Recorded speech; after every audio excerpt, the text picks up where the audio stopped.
madam పెట్టి నువ్వు రోజు కూడా తెలియదు ఏం ఇస్తుంటే ఆ నువ్వు చూస్తాను నేను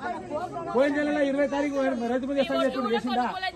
ఇప్పుడేమంటున్నావు మళ్ళీ అక్కడ 20 తారీఖులో ఇస్తాను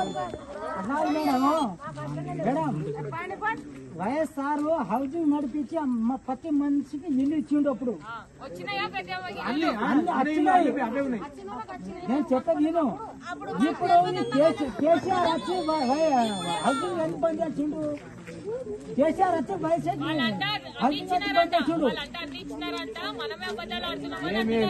మనం అబద్ధం ఏమో నిజం మాట్లాడుతున్నాం